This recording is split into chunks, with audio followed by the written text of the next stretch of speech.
Buenas tardes a Maribel, a Naren. Miguel ya la hemos saludado. Buenas tardes, tutor. Buenas tardes, tutor. Gracias. ¿Cómo les ha ido?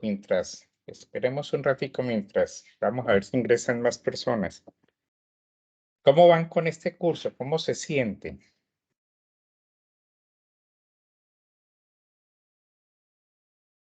Leider, buenas tardes. ¿Nadie contesta esa pregunta? Profe, Demasiado pues enredo. acá aprendiendo de todo un poquito. Exacto. Este es un curso que es un curso de una de las líneas de profundización. Y pues ahí uno quisiera recopilar de muchos temas, pero lamentablemente como que nos vamos enredando en el día a día en conceptos muy tradicionales. Entonces hoy vamos a tener que hacer un poquitico ese repaso de repasos para aclarar conceptos y poder que ustedes puedan desarrollar muy bien su tarea. Yo pido excusas por el ruido de fondo, pero tengo un vecino que a esta hora ya no se puede golpear aquí y empiezan a clavar puntillas y cosas de eso. Bueno, en un minuto arrancamos para tener la oportunidad de que las cosas se estén dando.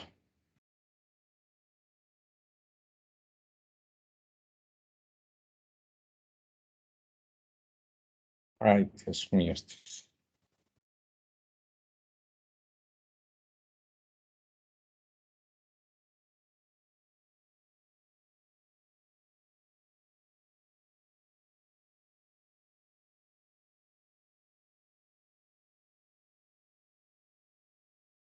Bueno, pues vamos a iniciar porque pues es un poquito largo. Esperamos que no sea densa. Cuando tengan preguntas, por favor, de una.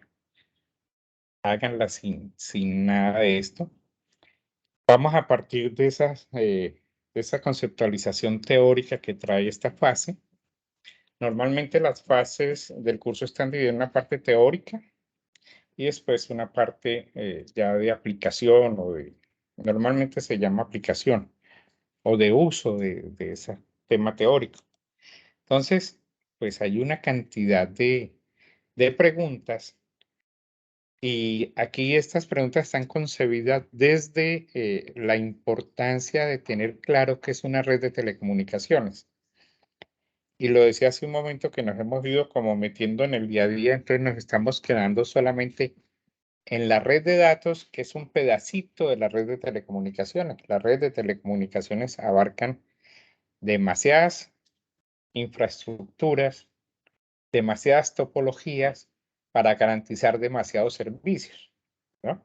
Servicios de telecomunicaciones desde lo básico y fundamental como era la llamada, pero los servicios de telefonía pública básica conmutada o los teléfonos que alguna vez existieron, siguen existiendo, seguirán habiendo teléfonos fijos. Hoy hay telefonía fija inalámbrica y hay telefonía móvil, obviamente inalámbrica. Entonces, desde esa conceptualización tan básica, como otras redes de telecomunicaciones que proveen otros servicios como todo el tema de televisión, lo que hoy hablamos en Colombia de televisión digital, el TDT, u otras redes de monitoreo, de telemetría, bueno, cualquier cantidad de redes que en algunas ocasiones utilizan la misma infraestructura de la red de telecomunicaciones tradicional, en otras oportunidades, o como se hacía antes, cada servicio tenía su propia infraestructura, su propia topología y su propia concepción. El ejemplo más típico era si comparábamos la red de telecomunicaciones o de telefonía, perdón, contra la red de televisión.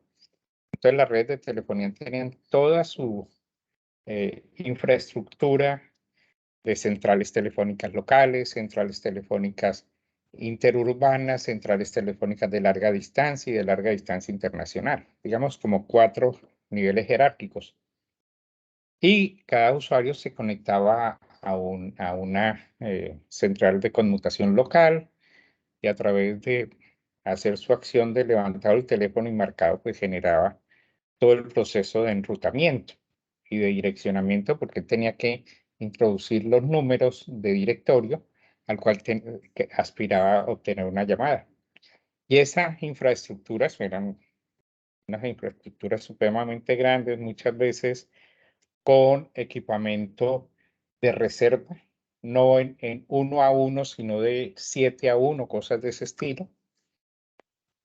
Pero las redes de televisión tenían su propia red de microondas, iban de estación repetidora en estación repetidora, y en aquellas estaciones repetidoras donde eran reemisoras, o sea, donde ellos cogían la banda base de los canales y los subían a una antena para hacer una entrega de señal en un área específica. Entonces hacían una retransmisión, si ese es el término que se podía usar allí. Entonces, todas esas redes ocupaban equipamientos o infraestructuras diferentes, porque en muchas ocasiones ni siquiera se utilizaban las mismas estaciones de repetición, fuesen atendidas o no atendidas, sino que iban por otros lados diferentes a los que iban toda la infraestructura de la red de telefonía pública básica conectada. Después llegaron las telefonía móvil celular, entonces había que colocar estas celdas en las diferentes áreas geográficas, y esas celdas atendían hasta 800 abonados en ese momento, hasta 800 teléfonos móviles celulares, es la cobertura de una celda, pero ella tenía que comunicarse con otras celdas hasta poder llegar a su central de conmutación que se conoce como CCN. Bueno, vamos a tratar de... Entonces, fíjese que esa duplicidad de infraestructuras pues ocasionó muchas cosas. El uso de frecuencias para poder transmitir pues hacía que el espectro radioeléctrico se fuera consumiendo de cierta manera, y hoy, con todos los avances tecnológicos, con todo este superaprovechamiento de otra red que aparece, pero que no está embebida en esas infraestructuras, o que está embebida en esas infraestructuras y que no tiene una infraestructura propia, como el caso de Internet. Es otra red de transporte, si la queremos ver desde... Yo quiero traer a colación esta imagen que ustedes dirán: cansados, curso de sistema de comunicaciones, muy seguramente en los cursos iniciales de Cisco. No sé si esa imagen todavía esté, porque esa es una imagen de Cisco. Aquí es entender claramente que nosotros tenemos un mensaje que lo puede originar o una persona o un objeto. Hoy ya los objetos también se comunican, siempre se han comunicado, pero pues no los teníamos tan claro en ese sentido. Ese mensaje se codifica ¿para qué? Para que poder meter todos los mensajes que lleguen de personas, de objetos, ¿no? A un sistema de transmisión, se hace una codificación y se lleva a nivel de banda base para entregarlo a un transmisor. Ese nivel de banda base quiere decir que yo puedo montar muchísimos canales. Si hablamos de que el canal de voz a nivel de comunicaciones son 4 kilohercios, o si hablamos a nivel de digital serían 64 kilobits por segundo. Entonces, esa banda base podía tener muchísimos canales. Yo llegué a trabajar con sistemas que manejaban entre 1860 y 1920 canales de voz en un solo radio, ¿no? En un solo transmisor. Ese transmisor obviamente cambia las señales, las monta, las modula, QAM, 256 QAM, bueno, cualquiera de estas sistemas de modulación, y se enviaban al medio, que es otro de los problemas que tenemos. Porque si hablamos del espectro radioeléctrico, es un medio, el otro medio, la fibra óptica. Y en algunos casos, pues de distancias mucho más cortas, se llegó a utilizar y se sigue utilizando de cierta manera cables coaxiales que permiten transmitir un grueso de comunicaciones de forma simultánea. Posterior a eso llega el receptor decodifica y el destino es el mensaje. Esto lo traigo a colación por los ejercicios que hay al final, ¿no? Pero lo vamos a dejar ahí. Entonces, siempre tendremos una serie de reglas que hoy se conciben como la famosa teoría de los protocolos. Primero que tenemos quien emite y quien recibe identificado, o sea, las personas o esos objetos que van a intercambiar la información. El método de comunicación acordado. Si yo establecer una conversación con otra persona, pues dentro de esos métodos de comunicación será uno el lenguaje, el idioma es el lenguaje, si va a ser de señas, qué tipo de lenguaje de señas vamos a usar, si son no verbales, cómo interpreta la otra persona esos no verbales. O sea, debemos de crear claramente cómo va a ser esa comunicación. Pues por eso ahí hablamos después de idioma y gramática común. Hoy en los protocolos, pues todo eso está identificado. ¿Cómo va a ser la velocidad y el momento de entrega? O sea, ¿cuál va a ser la capacidad mía de entregar la idea que tengo a la otra persona y cómo será esa entrega o cómo será recibida por esa otra persona? Y por último, pues está el recibo de confirmación o acuse de recibo. Esto normalmente en las capas bajas de los modelos, tanto OSI como el TCP/IP, pues existen unas reglas de juego allí que dice, mire, lo que usted me está entregando no lo entendí. Uno muchas veces está dando una orden y a la otra pregunta, a la persona que uno le está dando la orden le pregunta, ¿comprende lo que acabo de decir? Él dice, sí, señor. Entonces hay temas de esto, ¿no? Esto ustedes lo saben. El tema, para hacer claridad, porque muchas veces nos enredamos, decimos que el ancho de banda de un canal y lo asociamos rápidamente a kilobits, a megabits, a gigabits, a terabytes, bits, a terabits, perdón. Y no comprendemos qué pasaría si yo quiero pasar de 4 kilohercios, que es el ancho de banda del espectro radioeléctrico que ocupa la voz humana, de 0, bueno, un poquitico arriba de 0, 300 hercios a 4 kilohercios.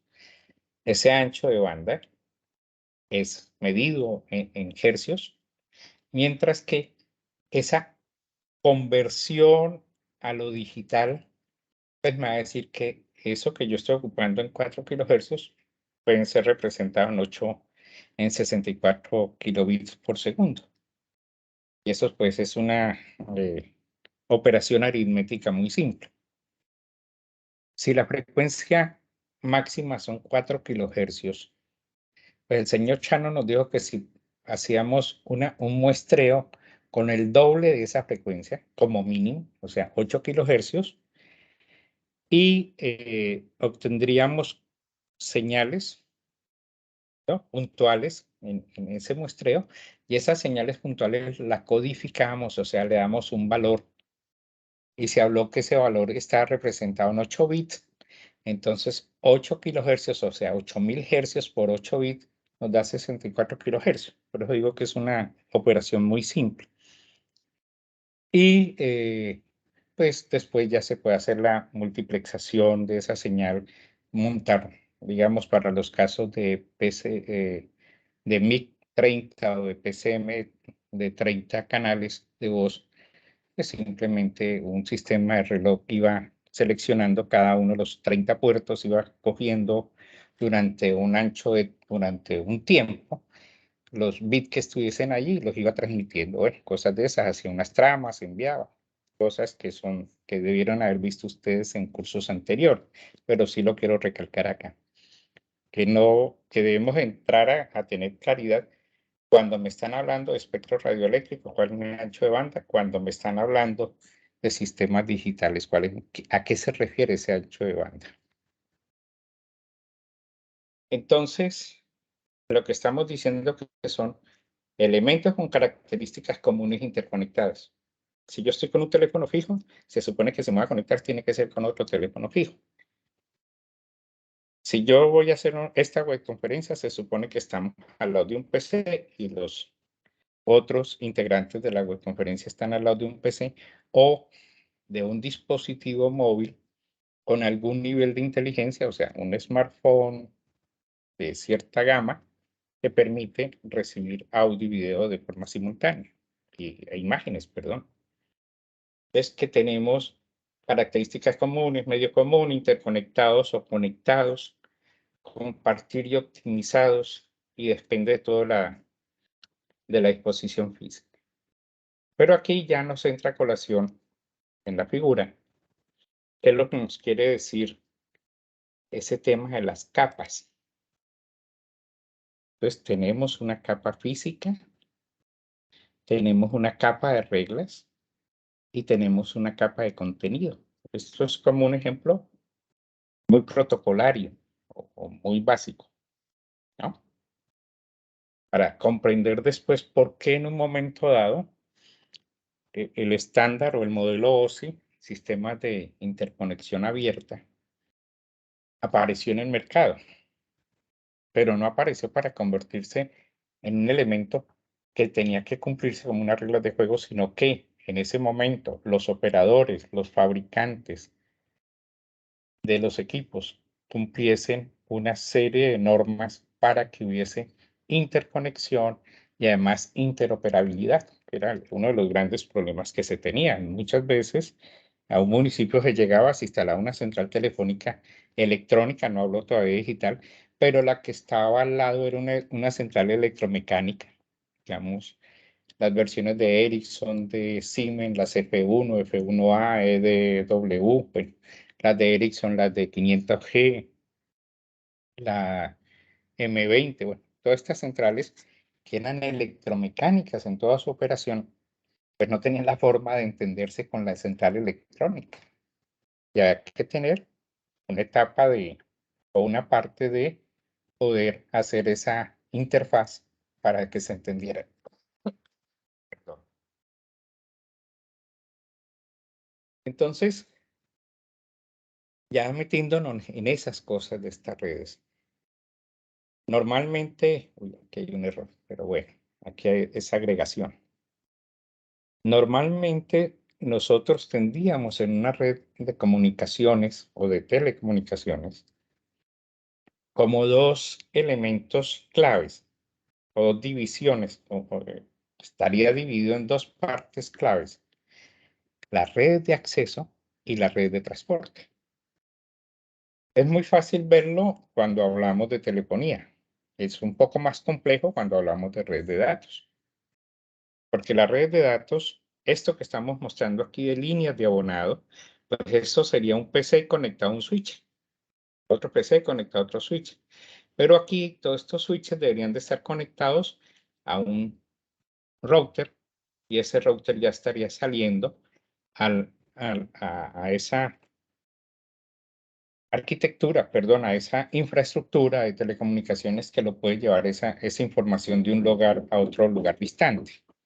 Pero vamos a hacer el ejercicio inicialmente con lo que sería una red de telecomunicación, de telefonía básica conmutada. Entonces tendríamos las líneas de abonado, que normalmente eran cables no coaxiales, eran cables hoy UTPs, pero estas eran categoría máximo 3, y se conectaban a centrales locales.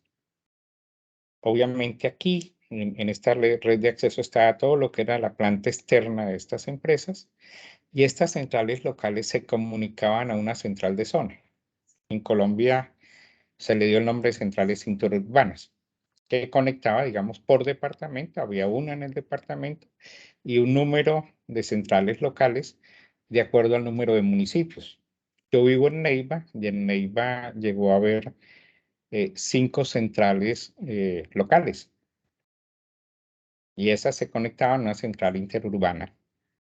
Y esa central interurbana se conectaba a centrales nacionales. Al principio era totalmente jerárquico, pero ¿qué ocurrió? Se necesitaba tener centrales interurbanas nacionales, perdón, en Bogotá, en Cali, en Barranquilla, en Medellín, en Pereira, en Bucaramanga. Entonces, dependiendo de la central departamental, se conectaba a 1 o a 2 centrales nacionales. Y las nacionales normalmente se conectaban a una única internacional, que era como el gateway donde los otros países se conectaban con el país. de origen. Digamos, en Colombia había solamente central internacional en Bogotá. Después hubo que disponer centrales internacionales en Barranquilla para utilizar la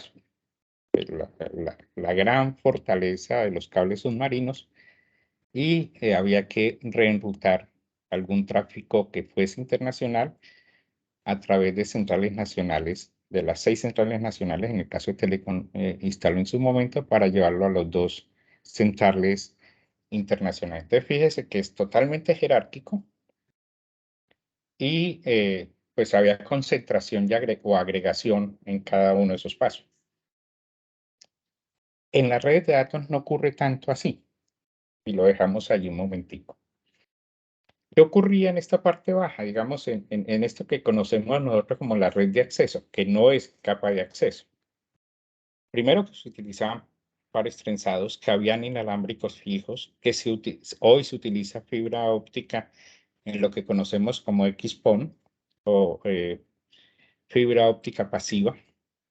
Y la alimentación, o sea, estos equipos se alimentaban desde las centrales, en la mayoría de los casos, con menos 48 voltios, cuando aquí, en lugar de un teléfono, había un conmutador empresarial, un PBX que se llama, o se siguen llamando todavía, pues la alimentación, y aquí 48 voltios, pero el del PBX a los teléfonos menos 24 voltios. Y eso era todo lo que tenía que ver con esta red de acceso, pero la red de transporte ya requería otros elementos. Estos enlaces entre las centrales locales y las centrales de zona en algunos momentos llegó a ser fibra óptica, en otros momentos enlaces de microondas, en otros momentos cable coaxial. Pero ya de aquí hacia arriba se utiliza al menos 2 sistemas, o se utilizan, perdón, 2 sistemas del medio de transporte. Normalmente hoy fibra óptica y eventualmente redes de radios de microondas. Y ya para lo internacional lo mismo, ¿no? Fibra óptica y estos sí están garantizados con un soporte en enlaces de microondas. Y estos enlaces en los que yo les decía hace un momento 7-1, o sea, en cada enlace habían 7 radios para aumentar la capacidad, pero de los cuales operaban 6, ya había uno de reserva que entraba a reemplazar uno de los 6 que su señal se desmejorara, cualquier cosa, él entraba a reemplazar. O sea, había una unidad de respaldo, o hay una unidad de respaldo. Y los protocolos de esta parte del core de la red, pues eran, o hace un tiempo, era jerarquía digital presioclónica, pues desapareciendo porque entra con fuerza todos los radioenlaces y todos los sistemas de fibra con un protocolo de jerarquía digital sincrónica. Y en el caso de si fueran transmisiones análogas, pues todo era multiplexación en frecuencia, o se hacía mucho más fácil tomar 4 canales de voz, convertir en un grupo, en un subgrupo, perdón, tomar 3 subgrupos y convertir en un grupo, o sea, 12 canales, y así llegar a 60 y después llegar hasta 960 canales en una misma banda base.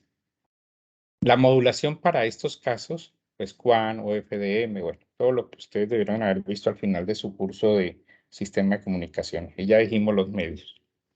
Entonces, pensemos nosotros que no tenemos esta red de acceso para datos, sino que aquí lo que tenemos es el router que sale de cada empresa, de cada casa, bueno, de cada casa no, de cada empresa, y se van a conectar a unos sistemas mucho más grandes, pero estos sistemas van a ser la misma infraestructura que tiene esta red de telefonía.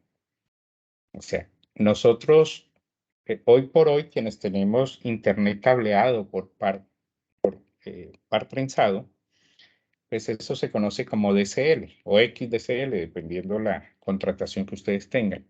Ese XDSL llega a esta central telefónica local a una cosa a un dispositivo que se llama DSLAM.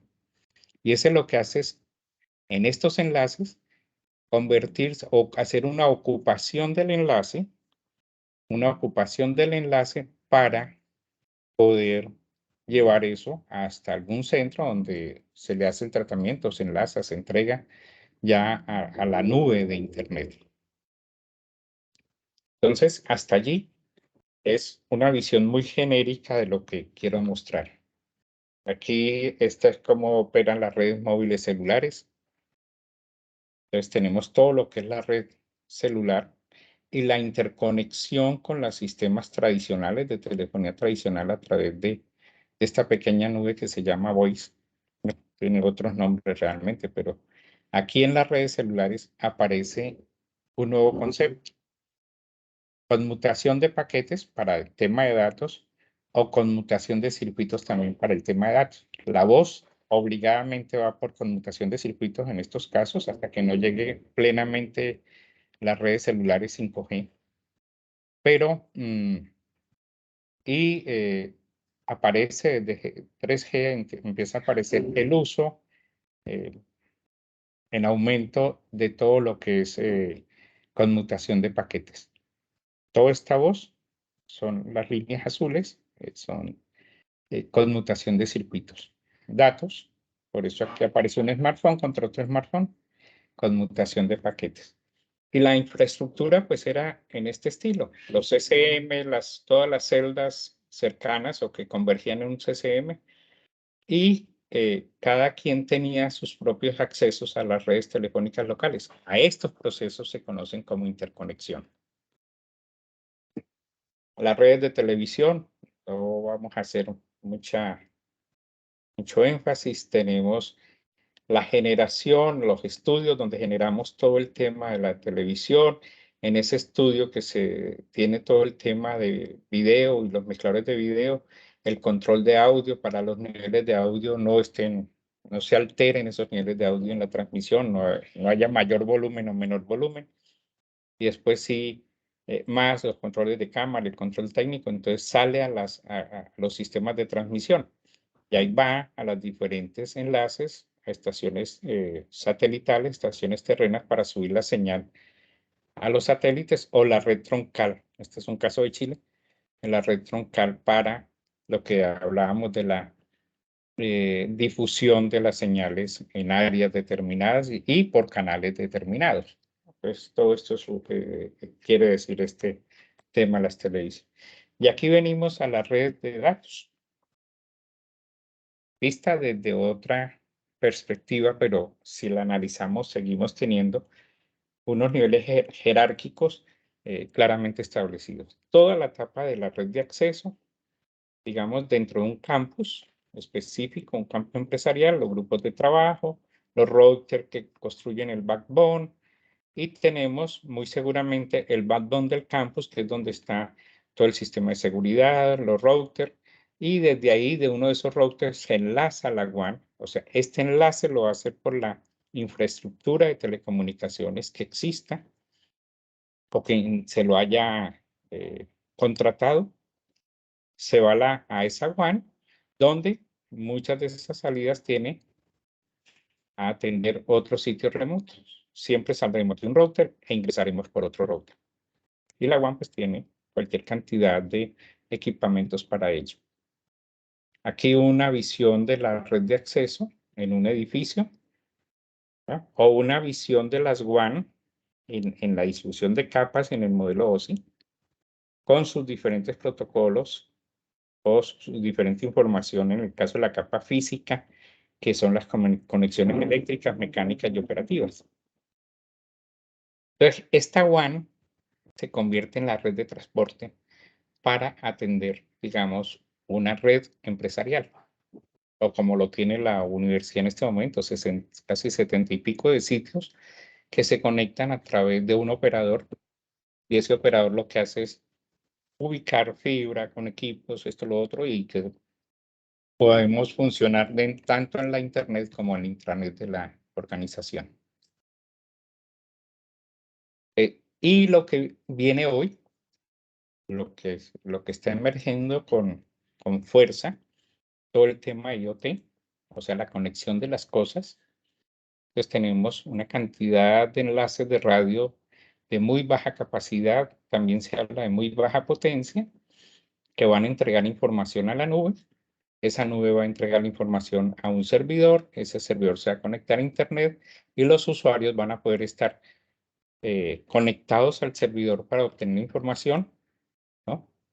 Perdón, aquí, el usuario conectado a esos servidores de usuario, llámese MQTT, ya lo que sea. En este momento no vamos a utilizar esas porque más adelante vamos a tener que verlo en otra. Y acá, esta red inferior, tenemos todos los equipos terminales o los nodos finales.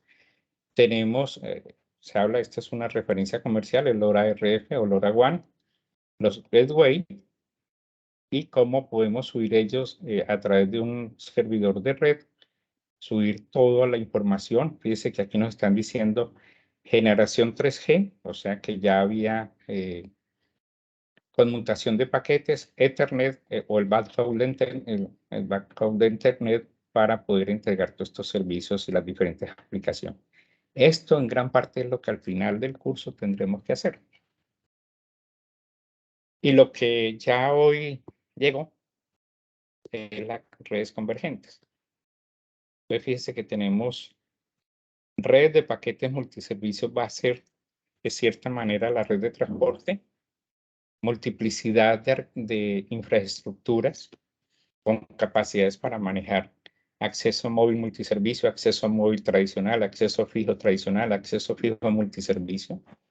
Y todos se pueden ver en estos relays de lo que nos están diciendo tanto la IoT como el grupo de red de nueva generación, ¿no? Todo el tema del nivel de transporte, el nivel de servicio que aparece claramente definido, que en el modelo OSI hablaríamos de display y aplicación, no tanto la parte de conexión, ¿no? Y entonces se entraen aquí y si nos damos cuenta, aquí aparecen las telefonía básica pública conmutada, PSTN, las redes digitales integradas, los servicios streaming, el video por IP, bueno, cosas de esas, muchos componentes de multimedia y todo lo que los componentes de multimedia IP ya está a nivel de servicio. Y las funciones de aplicación, que son las que van a permitir pues, que los usuarios puedan tener acceso a muchos servicios o bajo demanda o abiertos. Bueno, pues tenemos a los usuarios, tenemos los puentes para conectarnos, los gateway, para poder ingresar a la red. Lo que nos hace es adecuarnos las señales y cosas de esas. Y en el nivel de transporte, pues lo que se hace es más o menos lo que se explicó hace un momento. Entonces, en esta gráfica de acá abajo, pues ya podemos ver esa red de núcleo multiservicios. Ya toda la arquitectura de una red y empezamos a tomar ese nombre que es complejo a veces porque uno piensa que arquitectura es otra cosa. La arquitectura de este servicio pues tiene todos los temas de acceso para los diferentes tipos de servicio que se unen en una pasarela de medios, en un gateway de medios, y eso hace que se puedan llegar a las diferentes aplicaciones y control de comunicaciones, terminando toda la información en servidores de contenido, en la capa de servidor. Si vemos desde este lado, tenemos en esta arquitectura de red de nueva generación, el área de red de nueva generación, la capa de transporte, la capa de control, la capa de servicio, y en el otro caso, la relación, o sea, todo lo que viene fuera, lo que se dice en inglés legacy, todo esto pues son servicios que ya están operando y de alguna forma tendrán que conectarse a estas nuevas redes. Ya en algunos casos se está haciendo. Aquí vemos por lo menos las redes públicas conmutadas. Aquí otras redes IP, Internet como una red aparte, pero nosotros podíamos ver desde la telefonía análoga, que es lo más básico, por los diferentes protocolos, convirtiendo ese teléfono análogo en telefonía IP a través del protocolo SIO, el H323, los mismos teléfonos IP, todo el tema de los PBX, que ya dijimos, bueno, y otros elementos más allí. Finalmente, pues, si queremos nosotros tener como una mayor claridad cuál sería la red de usuario, cuál es esa red de acceso y cuál es la red de transporte. En esta gráfica derecha e izquierda está todo lo que tiene que ver con la red de usuario. Entonces, arrancaríamos aquí en esta primera columna de la derecha, los terminales, telefonía, televisión, acceso a los navegadores gráficos, teléfonos inteligentes o inalámbricos. Aquí los servicios que van a atender estos elementos, esos terminales, los servicios de voz, servicios de datos, y cada uno irá por una canalización o un elemento físico a la red de acceso. Convergen ellos, como ustedes han visto en sus cables coaxiales que llegan a sus casas, que a través de unos terminales especiales separan telefonía, separan datos, ¿no? Entonces, o a través del cable módem, hacen todo este ejercicio y termina saliendo un único cable que será su red de acceso. Entonces, ellos llegan a los diferentes concentradores si se requiere o simplemente llega a la red de transmisión. Y aquí, obviamente, por cada tipo de servicio va a haber esa parte vertical de la red de transmisión. Pero si ustedes ven en la parte de fondo de cada una de estas dos capas grandes de la red de usuario y la red de transporte, incluida la red de acceso, aparece la red de gestión. Es un elemento que desde ya hace algunos años, todo el equipamiento grande de la red de telecomunicaciones lo traen incorporado. Vienen agentes de gestores, quienes han trabajado en datos, saben que por ahí hay una cosa que se llama BIP2 y ahí es donde se generan todos esos enlaces para capturar información dentro de los equipos y poderlo llevar a un centro de gestión y un centro de operación y mantenimiento. Entonces, ahora sí metámonos en las definiciones. Para ustedes, pues en los aportes que han hecho, han aparecido varias cosas interesantes. Yo lo que hice fue irme muy seguramente a la página donde mayor datos han capturado y traer esos datos. O sea, esto está en Wikipedia. Yo no creo mucho en Wikipedia, pero lo traigo porque quise como concentrar lo importante y lo fundamental que es, porque muchas veces en Wikipedia aparecen cosas que no son. Entonces, fíjese que la arquitectura es el marco para la especificación de los componentes físicos de una red y su organización funcional. Yo no puedo poner componentes y después pensar cómo es que van a funcionar o cómo lo voy a interconectar si el uno está hablando voz IP y el otro está hablando voz análoga. Cosas de ese estilo, ejemplos bobos que traigo a colación. Y su configuración. Además, principios y procedimientos operacionales. O sea, la arquitectura a mí me tiene que entregar al detalle, aun cuando hay algunos autores que dicen que el diseño es el detalle y la arquitectura es como la visión holística de la red, o sea, la visión global de la red. Pero pues sí hay que detallarla, obviamente no con finura, o sea, ir hasta el último puntico, sino mostrar qué es qué y qué hace cada qué, ¿no? Cada elemento. Y además determinar protocolos de comunicación utilizados en su funcionamiento. Yo no puedo pensar en una red de sensores inalámbricos que no tienen posibilidad de direccionamiento IP, meterlos en una red con direccionamiento IP. Eso es lo que yo tengo que confrontar cuando estoy definiendo la arquitectura de mi red. Fíjese que vamos a ver que la arquitectura es como la madre de las otras preguntas, ¿no? Como el origen para las otras preguntas. Otros compromisos de esta arquitectura se ve qué productos y servicios podemos entregar. Mire que cuando se montó toda la red troncal análoga de microondas, lo único que se pensó fue en telefonía pública básica conmutada. Cuando aparecen ya las necesidades de transmisión de televisión, se dieron cuenta que si yo utilizaba el radio que estaba en reserva, que tenía capacidad de 960 canales de voz, les pueden hacer ahí la multiplicación, 4 kilohercios por 960, pues un ancho de banda grandísimo. Y entonces ese canal de 960 canales de voz cabía un canal de televisión. Y por ahí se hacían las transmisiones en vivo y en directo en su momento.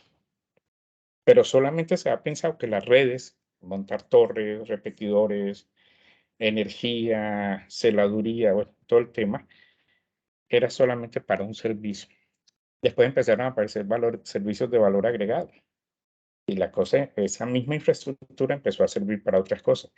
Vino toda la red con la PAC para datos de las empresas, especialmente para los bancos. Y por ahí también empezaron a pasar porque se montaban sobre canales de voz, bueno, cosas de esto. Pero pues después se dieron cuenta que se fue quedando cortico, porque ya los otros servicios empezaron a crecer, empezaron a digitalizarse, a comprimirse, a ser mucho más eficiente. Pero además, si yo estoy hablando de una arquitectura de telecomunicaciones, tengo que pensar cómo va a ser la tasación para la facturación. Una cosa es tasar, o sea, saber cuándo inició una llamada y cuándo terminó, cuántos minutos consumió, y después viene el proceso de facturación. Entonces, de la central telefónica se coge ese dato y se envía a los señores de facturación para que hagan el proceso, ¿no? Entonces, todos estos elementos están añadidos allí, en esa visión, por eso digo holística, de la arquitectura de red. Y en general, nosotros pensaríamos que la arquitectura, vista como lo digo, holístico, tendremos un plano de control, un plano de datos o plano de usuario, plano portador de los servicios o el servicio que vamos a prestar y un plano de gestión. ¿Ah? Uy, vamos, aquí. Hay un error en el orden de esas dos diapositivas. Si nosotros miramos esta diapositiva, aquí estamos viendo, este es un caso de red de transporte, pero para entender esos planos. Tenemos un plano de datos, que es este verde. Hay unas entidades de transporte que lo que hacen es coger esa información y llevarla a esa entidad de transporte. Hay un plano de control que es el que entiende hacia dónde va esa información que está dando el cliente, y hay un plano de gestión. Un momento, por favor. Sí, dime. ¿Me permiten un segundo que voy a atender una llamada medio urgente? Qué pena con usted. ¿Me regalan un segundito? Ok, ingeniero.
Qué pena con ustedes. Bueno, ya retornamos.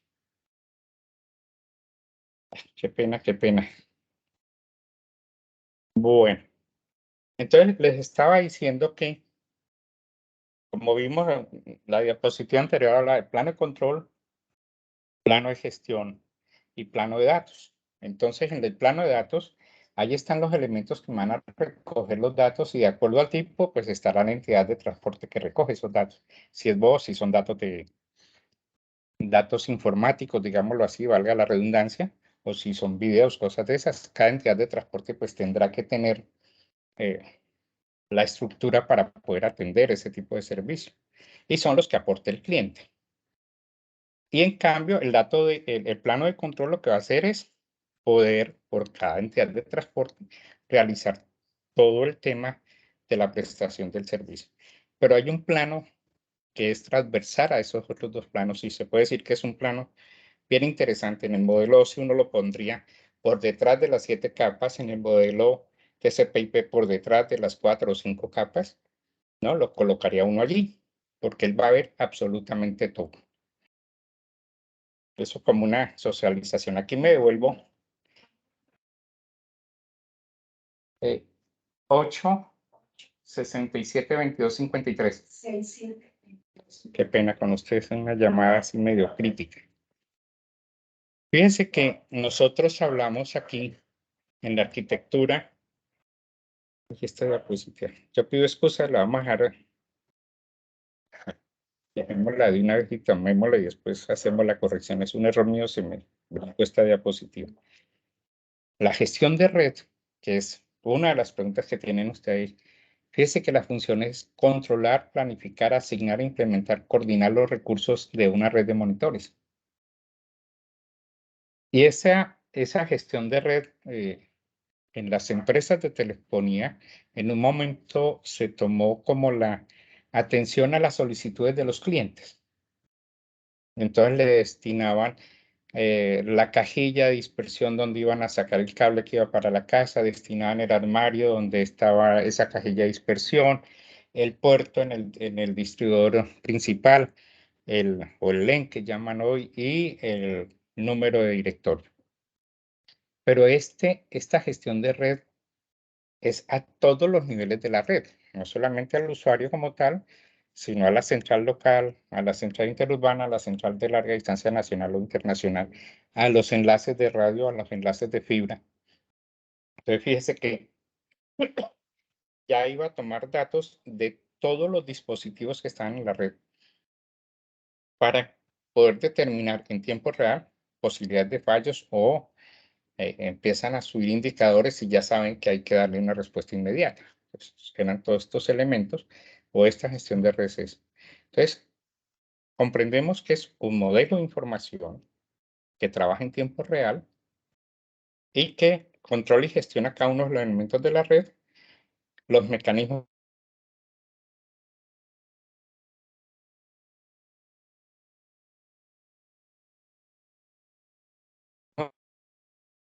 ¿Y ahora qué pasó? ¿Sí me están oyendo allí? ¿Aló? ¿Sí me están oyendo? Sí se escucha, ingeniero. Sí, Bueno, señor. sí, es que parece que hubo un microcorte tremendo allí. Entonces, fíjense que estos mecanismos de gestión son mecanismos de administración de una red vista desde el concepto de una administración mucho más global de lo que conocemos nosotros como la administración de compra, inventarios, ¿no? Es mucho más global que eso. Y se requiere obtener instrumentos para acceder, para medir y poder transmitir, poder modificar datos, ¿no? En términos muy globales. Este plano lo vimos, la estructura, yo voy desde para atrás. Entonces, sí, había esa diapositiva totalmente equivocada, pido excusas.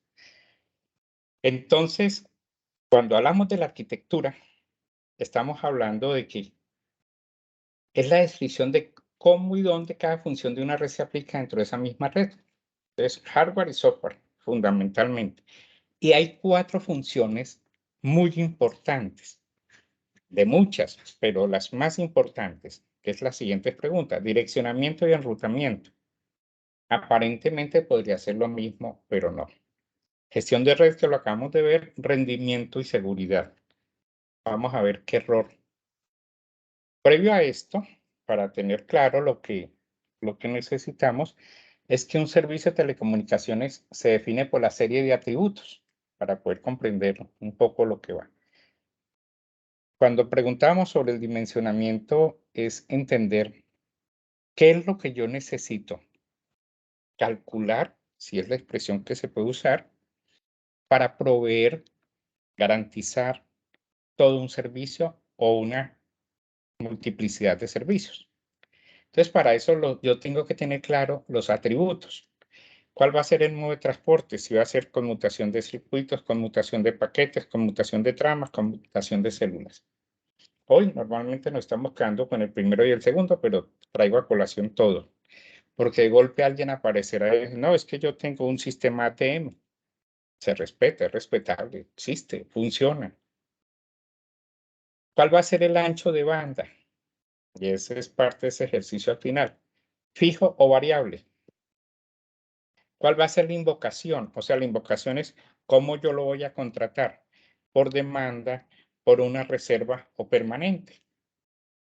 Que es un atributo bien interesante en este tema del dimensionamiento. ¿Cuál va a ser la simetría? Si es en un solo sentido, unidireccional, si es bidireccional simétrico o si es bidireccional asimétrico. Eso va a implicar el ancho de banda, va a implicar la misma invocación, bueno, cosas de una de las atribuciones se unen a las otras en un momento dado. ¿Cuál va a ser la configuración? Si es un servicio punto a punto, si es un servicio punto multipunto o de difusión. El tipo de información, si va a ser solamente voz, sonido, texto, imagen, video, datos. En el entendido hoy, que voz, sonido, texto, imagen y video se convierten en datos. Porque todos cogemos las señales analógicas y las volvemos digitales y ya son datos. Pero el servicio como tal, o el tipo de información, o es lo uno o es lo otro. Pensemos en un momento dado que tenemos una red de conmutación de paquetes. Entonces la voz se particiona en paquetes y se envía. ¿Qué ocurre si llega primero un paquete que iba después? No, empezaría a haber problemas en la red. Lo que hace el sistema es tener en todo eso que se calcula en un momento dado, la capacidad de siempre entregar los paquetes unidos de forma completa, no fraccionado para que no haya interrupciones o esas microinterrupciones que se presentan. El rendimiento es otra de las funciones importantes de la arquitectura y que no lo mencioné allí, pero que debemos de tener en cuenta cuál va a ser los retardos, cuál va a ser la tasa de error o las pérdidas. Como ejemplo, en la tasa de error, cuando hablábamos de enlaces de microondas y el protocolo que estábamos usando era jerarquía digital síncrona, se operaba un radio cuando la tasa de error era superior a 10 a la menos 6 bits por errados. Pero cuando llegó la telefonía móvil celular y se quiso montar sobre la misma infraestructura, hubo que subir a 10 a la menos 9. Eso es lo que se conoció como el BER, ¿no? El número de bits, la tasa de bits erradas. Y hoy están trabajando sobre 10 a la menos 10. Ya la fibra aguanta mucho más, entonces da esas calidades de rendimiento. Y por último, que era un tema que no estaba claro, es la relevancia tecnológica. El uso de nuevos dispositivos, los smartphones cada día con mayor inteligencia, o las tablets, yo creo que es tablets. Esos smartphones hoy con no solo un procesador, sino varios procesadores y enlaces de radio muy pequeñitos. Hoy, digamos, los últimos iPhone traen unos enlaces de radio que trabajan en 6 gigahercios de ancho de banda. Es lo que se conoce como la WM o DWB, ¿no? De espectro ultraensanchado. Entonces, en ese espectro ultraensanchado, ellos, como son enlaces que tienen un recorrido muy corto, o sea, el área del personal, entonces ellos permiten tener otra información del usuario de ese teléfono y están permitiendo que dar en un momento dado la ubicación dentro de un entorno cerrado donde no hay GPS, cosas de esas. La otra pregunta es el direccionamiento y el enrutamiento. Un segundo, por favor.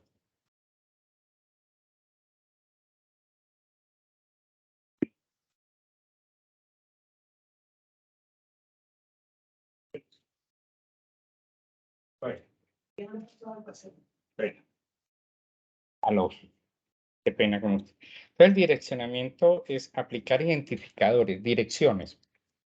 Yo todo lo llevo a la telefonía pública conmutada para tener una mejor comprensión. Las direcciones en ese momento nosotros llamamos el número telefónico, que normalmente era un número corto y se anteponían una serie de números para identificar el departamento, la ciudad y el departamento. Y entonces esa era el identificador. Hoy, pues ya por un tema de reuso teníamos los teléfonos móviles celulares con 10 dígitos, los otros con 7 dígitos, pues hubo que anteponer el 600X para poder reemplazar el código de área, quitar el código de operador, que era el que nos estaba molestando de cierta manera. Entonces, fíjese que ese era el direccionamiento, era hacia dónde voy, es la dirección de mi casa cuando me envían una carta, ¿no? El enrutamiento es cómo hace que llegue de donde yo estoy hasta donde quiero que se conecte el abonado llamado o el PC que necesito que adquiera la información. Esos son dos conceptos que a veces los revolvemos y es uno de los elementos que estaba dándome cuenta. Entonces, el enrutamiento, en el caso de redes de datos, siempre buscan escoger la mejor ruta, la ruta con menos problemas. Alguien hablaba de la ruta para perezosos, o sea, el que no se presente ninguna dificultad. Pero había que tener claridad en la métrica que se usa. En direccionamiento, hoy cada servicio tendrá pues, ese identificador y en el enrutamiento, dependiendo de la infraestructura, de la topología, pues cada servicio irá yéndose por el camino más viable. Entonces, por eso, en estos dos cuadritos que están ahí al lado, tenemos que en el direccionamiento normalmente el número de puerto, el número de directorio o la magnitud del equipo. Y en el caso del enrutamiento, pues en la telefonía es una red jerárquica y en la red de datos es por su propia topología. No quiso ahora pasar. Vale.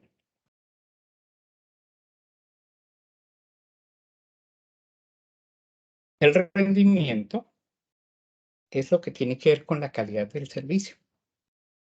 Y a veces, como usuario, nosotros hacemos un contrato con un operador de servicios que se conocen como acuerdos de niveles de servicio, los SLAs, que nos permiten a nosotros decirle, mire, yo le pago siempre y cuando durante el mes de prestación del servicio ha estado la calidad del servicio en este indicador, en el 99.9 de oferta del servicio, o sea que si yo me conecto enseguida tengo el servicio y que solamente el fallo pueden ser 15 minutos al mes, cosas de ese estilo ocurren hoy. Entonces, fíjese que este rendimiento son todos esos mecanismos para configurar, operar, administrar y dar cuenta de los recursos en la red que distribuye el rendimiento de los usuarios. Hoy se castigan muchísimo a los operadores de telefonía móvil celular por los cortes de las llamadas, las caídas de las llamadas que quedan en el aire, por múltiples problemas de configuración, problemas de daño de equipos intermedios en la red de transporte o en la red de transmisión microondas o fibra. Todas estas cosas generan eso. Entonces, lo que se busca con el rendimiento es asociarlo a la calidad del servicio. Y hoy hay ya nuevos elementos que nos están diciendo también a la calidad de experiencia. Cómo yo como usuario experimento la prestación de un servicio.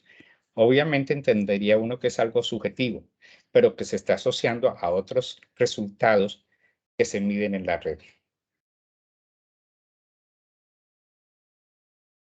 Y por último, de esas preguntas están los requisitos para garantizar la confidencialidad, integralidad y disponibilidad del usuario, aplicación, la red, pues todo eso es seguridad y confidencialidad.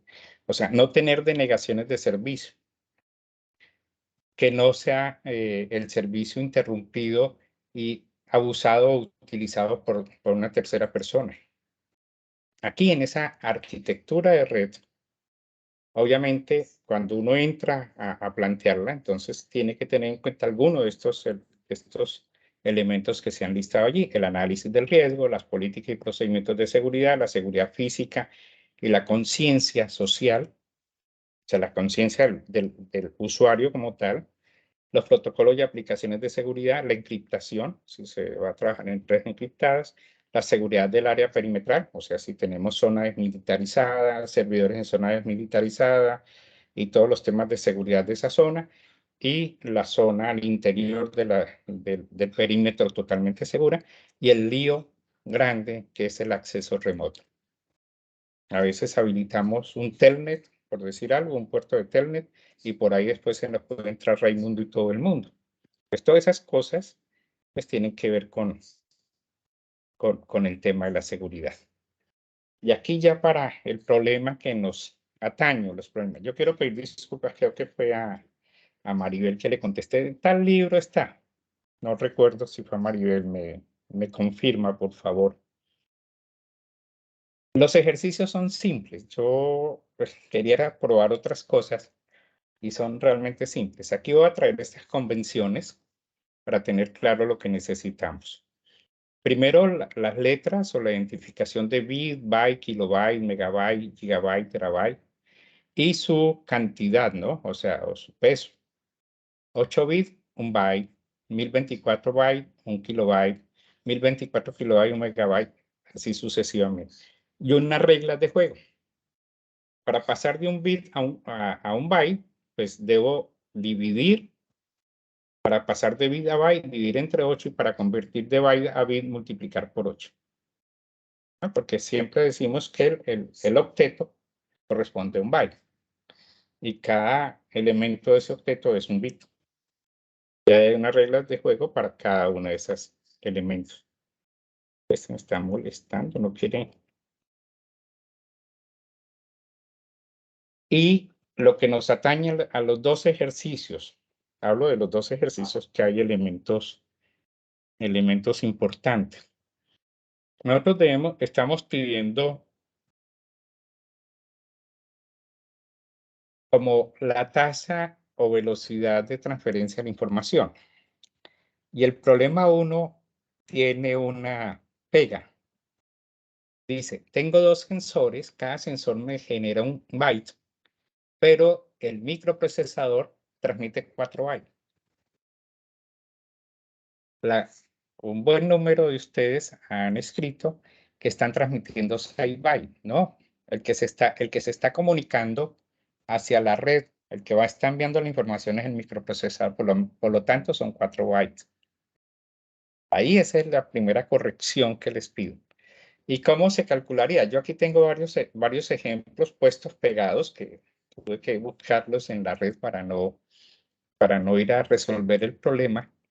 Entonces, si yo tengo un tiempo de transferencia, allá hablamos de 15 segundos, no recuerdo en este momento, o 15 minutos. Entonces, tendremos que todo siempre llevarlo a segundos y la cantidad de información llevarla a megabytes.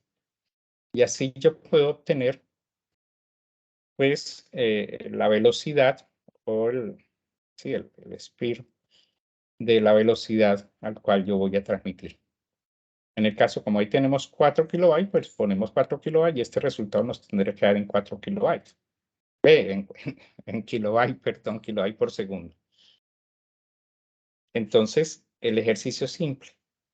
Tenemos un tiempo en el cual vamos a transmitir una cantidad, 4 kilobytes. Buscamos esa velocidad o tasa de transferencia de información. Otro ejercicio, tenemos la tasa de transferencia, tenemos la capacidad que queremos transmitir y necesitamos saber el tiempo de transferencia, ¿no? Al lado de cada ejercicio pues está la explicación. Yo les voy a subir toda la presentación.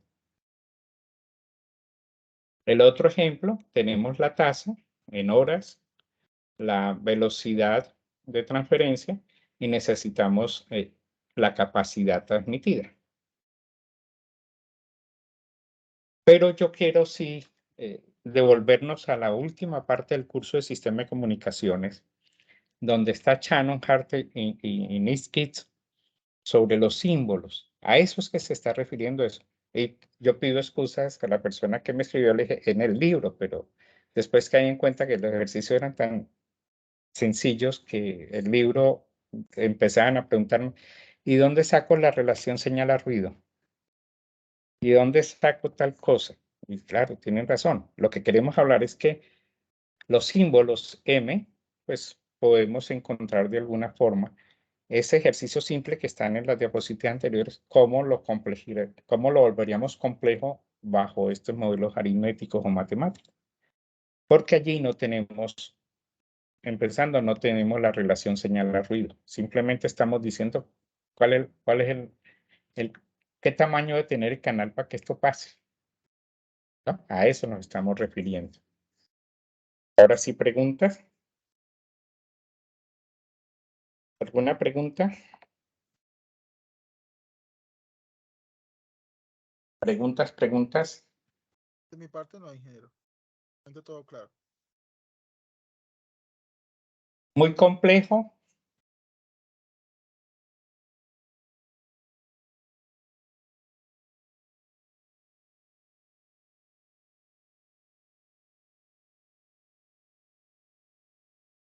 Pregunto, ¿muy complejo el tema? Pues yo creo que no, porque de igual forma lo hemos observado, bueno, lo hemos visto en otros cursos. Claro, claro, esa era la idea. Esa era la idea, no sé quién estaba hablando, qué pena, porque tenía esto enredado. Pido disculpas por ese error que tuve en la diapositiva, sí fue un tema de no revisarla antes de. Bueno, y tuvimos una mejor participación. Otras dudas, yo quiero 2 minuticos para tocar el tema del componente práctico que se viene ya cuando se termine esta fase. Iniciamos por un lado la fase 3 y por otro lado la fase 4 el mismo día. Algunos me han escrito tanto al Skype como bueno, más al Skype que a Microsoft Teams. Acuérdense que ustedes pueden escribir por el Microsoft Teams cualquier momento, cualquier consulta, en cualquier hora, no importa. Yo respondo en las horas laborales, obviamente, ¿no? Temas de restricción. Están preguntando, yo voy a comprar esto, yo voy a comprar aquello. No, no. Espérense a que el grupo de trabajo colaborativo decida qué va a hacer cada quien, ¿no? ¿Qué va a hacer cada quien? Y ahí es lo importante. ¿Ya? Eso es para mí es lo fundamental.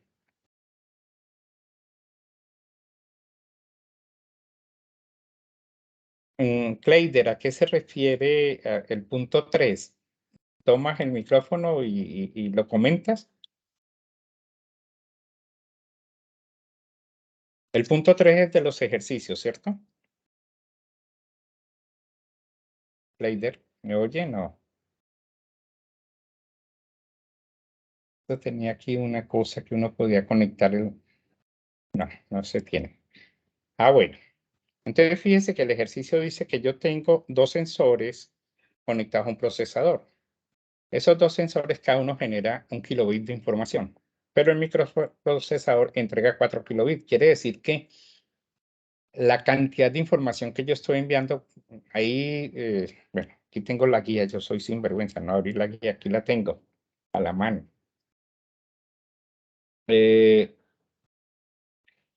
Me dice que cada 15 segundos es la transmisión. Quiere decir que, obviamente, cuando yo tengo sensores, yo tengo que tener una información estable. Muchas veces yo puedo tomar la primera lectura y enviar la primera lectura, pero si soy más juicioso y quiero ser más preciso en la información, pues yo hago una tablita que el procesador calcule el promedio y envío el promedio. Por eso me demoro 15 segundos, que puede ser más. Y si tenemos plataformas que nos dice usted no puede enviar sino 40 o 50 informaciones al día, pues toca medir esa parte. Entonces, si tenemos 4 kilobytes, perdón, ay Dios mío, perdón, kilobytes, y las voy a enviar cada 15 segundos, pues lo que tengo que hacer era lo que teníamos en la presentación. Para un momento, ¿dónde estaban? Aquí. Pedro, si me desconecté, no la están viendo, ¿cierto?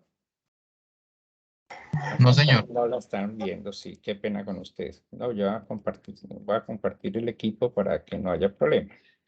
Entonces, ahí están viendo. Entonces, fíjense, es este ejercicio. Lo que tienen que hacer es, exactamente, aquí tenemos 15 segundos. Aquí tendríamos 4 kilobytes. Entonces, la tasa de velocidad es la que se nos está pidiendo. ¿Cuál es el tráfico generado en cada nodo? ¿No? En ese nodo de 4, pues va a ser 4 kilobytes dividido 15 segundos y ese es el tráfico. ¿Ya? La tasa o velocidad de transferencia. Ese es el tráfico. Ahora, si yo ya tengo 180 equipos, pues ya tengo este valor y lo que tengo que es multiplicarlo por 180. Ojo cuando ustedes quieran convertir el valor que le está aquí, si tenemos 4 kilobytes sobre 15 segundos, nos va a dar un valor aquí en kilobytes. Pero si ustedes lo quieren convertir a megabyte, tienen que tener en cuenta que deberán o multiplicar o dividir no por 1000, sino por 1024. Era una de las reglas de juego que teníamos por acá, ¿no? Si yo voy a pasar de kilobyte a megabyte, hay que dividir entre 1024, o para hacer al revés, habría que dividir, multiplicar por 1024. Hay que tener en cuenta eso. O sea, aquí, si ustedes van a dejarlo en kilobyte, déjenlo en kilobyte por segundo para que no haya problema, pero es que ya son 180 muy seguramente. El siguiente valor va a estar en gigabyte. Posiblemente, no lo sé. Ahí estoy haciendo una elucubración porque no he hecho el cálculo mental. El ejercicio es así de simple. El tercer punto de ese ejercicio, la tecnología de red de nodos es una tecnología cuyo enrutamiento y direccionamiento no corresponde a los protocolos TCP/IP. Ojo, ahí algunos de sus compañeros han abordado el tema desde TCP/IP. No, ahí nos está diciendo, no corresponde, hay que tener cuidado en la lectura que se hace. Entonces, lo que se está pidiendo es que, ¿cómo recomienda se realice el direccionamiento y enrutamiento de una red bajo estas condiciones? O sea, quítense el tema de direcciones IP y digan, bueno, y si yo tengo dispositivos que no tienen direcciones IP, ¿cómo hago para que esos dispositivos se conecten? No, o sea, hablar es decirles, dar la respuesta, ¿no? Y lo otro que se pide es que se requiere gestionar la red diseñada. ¿Qué recomiendan ustedes para su gestión? Ahí lo explicamos a lo largo de varias diapositivas, ¿no? O sea, esos dos ejercicios finales son más de aplicación, muy genérico, muy del tema nuestro. Sí, me comprende, Cleider y los demás. ¿Comprendido el tema? Sí. Ah, bueno. Otras dudas. Mire, esa duda era bueno haberla procesado. ¿Qué más dudas tenemos? ¿Ninguna? No escucho, nadie me dice, no, Pedro, usted sí nos enredó peor, nada de esas cosas. Lo otro, ese sí es una información, como dice, un anuncio parroquial. Utilicemos Microsoft Teams, es la herramienta ya de la institución, ya no va a haber Skype, estamos en los últimos días de las glorias del Skype. Yo a cada uno les envié el código para conectarse al equipo del curso. Pues, he visto 2 o 3 que ingresan, hacen alguna pregunta. Nosotros normalmente estamos conectados para resolver por allí todo el tema. Ya que Skype, pues la universidad lo va a desconectar, ya no nos los van a actualizar en los PCs y muy seguramente en los PCs de la universidad nos los van a quitar. Yo sigo teniendo mi Skype por otros temas, pero ya con el de la universidad no vamos a tener, mientras estén dentro de la universidad no va a tener acceso al Skype. Entonces es importante que vayamos familiarizando con este tema de Microsoft Teams.